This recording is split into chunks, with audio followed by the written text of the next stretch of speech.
next video, you're going to see Vivek confronted by a LGBT protester.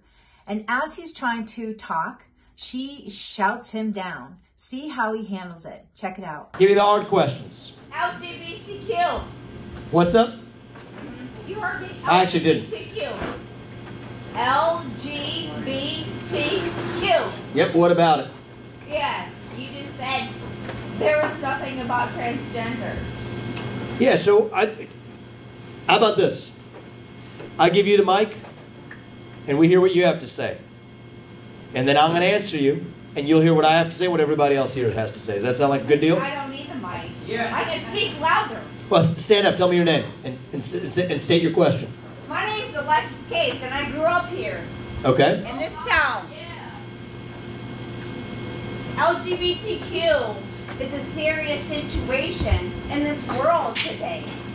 There are children that get bullied because they are gay, they're lesbian, they're transgender. I don't need that. Okay, you're welcome to have it if you want. I don't need it. You get to ask your question, but after that, you're going to hear me give my answer. So I'll let you finish. What is your stance on LGBTQ? Good. Thank you for your question. I'm going to answer it. I'm going to go into a level of depth that I don't usually go into on a campaign trail, but I'm going to do it because you asked the question, and you deserve an answer. LGBTQIA, there's so many letters, they've just added a plus at the end. That's where we are now. What's going on? So the same movement, because if we're going to call that one thing, let's play it fair. The same movement that said that the sex of the person you're attracted to is hardwired on the day you're born. That was the premise of the gay rights movement, for it to count as a civil right. That movement is now saying that your own biological sex is totally fluid over the course of your life. Hypocrites. You can't believe both those things. Well, I think I'm going to get to a deeper state. That's where I was about a year or two ago, but I think there's something deeper going on, and I'll tell you what it is. So the same movement, and by the way, let's think about the women's rights movement in this country, which said there's many ways to be a woman. You can have long hair, short hair, you can wear a skirt, you can wear jeans. Now says that, oh, if actually you want to behave a certain way, that means you're a man. So I think that the hypocrisies go all the way down, and I'll tell you what's going on. You can't believe both of those things at the same time if you're operating according to principles of sheer logic. But you can if you're adopting a faith, a cult-like belief system. So, this is controversial for me to say, but I'm going to tell you what I think. I believe that transgenderism specifically is a mental health disorder. I believe it's a mental health condition. Okay. Nobody cares what they think. Well, no. We're going to finish this. This is good. We have to have open conversation in this country. But I don't think the compassionate thing to do. Mental health disorder. Well, it's how they fucking feel. Well, let me. I'm going to give you a chance to respond if you'd like. But we can't have an open debate in this country if we're not able to state our views. That's how they feel. That's how they feel. And you know what? I'll tell you a story, and you deserve to hear this. I met two young women in this race about 6 months ago. Their names were Chloe and Katie, two young women. They're in their 20s now. Both of them had their breasts cut off. One of them had her uterus removed. Okay. They're in their 20s. They regret that decision. One of them wants to have kids. She'll never have kids. The other one will never breastfeed her children. They'll never be the same because they had that done to them when they were teenagers.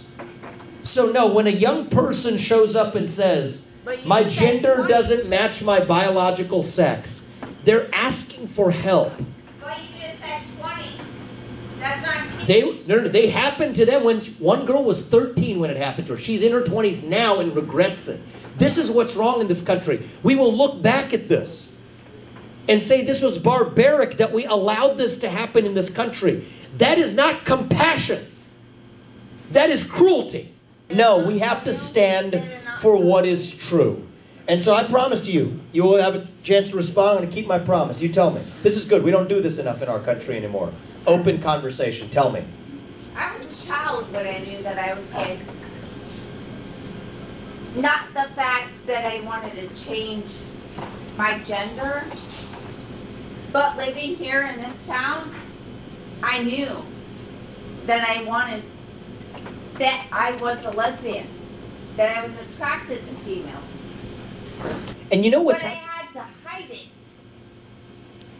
And when did you grow? When was that? In the 90s? Oh, no. Let's see. I came out when I was 19, so I was born in 1983. So I think where we are now, we're in the similar generation. I think things today aren't what they were. I grew up in Ohio in the 1990s, and we're in a different place today. And I think this could be a very productive conversation. I don't get to do this in the campaign trail often, where we all are in our own echo chambers and silos. So it's good for us to talk to each other. I like that. Something funny's happened, I think, in the last few years in this country with the civil rights movement. It's right when we get to closest to the promised land of true racial equality that we then start obsessing over systemic racism. It's right when we get to the point in our national history where whoever you are, you can marry who you want, where you want, if you want, whatever gender they are, that we start then obsessing over the sexual identity revolution. You know what's actually funny right now is many people who are lesbian or gay are being taught to say that, hey, if you're a woman attracted to a woman, you're not a woman, you're a man. So that's the transgender movement. The L and the G, first of all, don't have that much to do with each other. The G and the T don't have as much to do with each other. But we're clubbing all of these things up to create more division. I hate the term persons of color. You want to know why? You take 100 different cultures, combine them into one thing that's designed to be opposed to this other thing we call white. And so the way I view this is, you are free to live your life the way you wish to, as long as you don't hurt anybody else in return. And I'm free to do the same thing too. But that doesn't mean we change the way men and women compete in sports.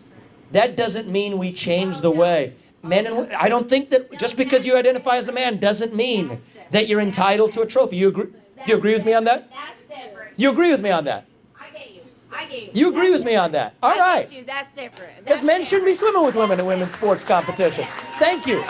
I appreciate that. That's different. That's what I'm talking about, right? Everything about this video is just amazing. And exactly, I feel, as Vivek mentioned, where we are right now.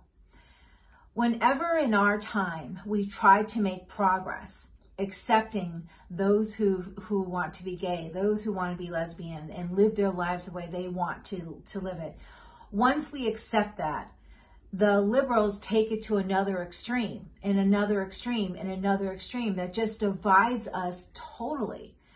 And when he was trying to explain how it's just, as an adult, we can live our life the way we want to. Yeah, agree.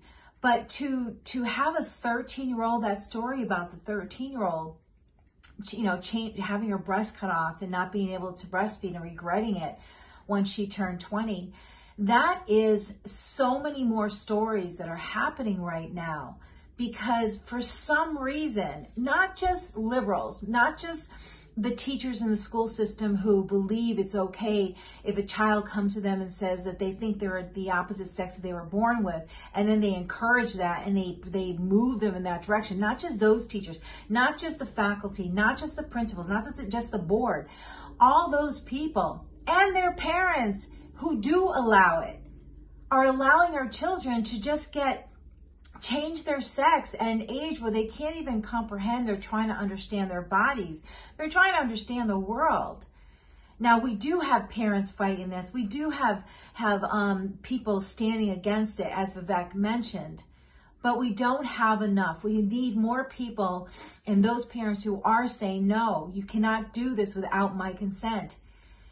The best part of this video, I thought, was also at the end.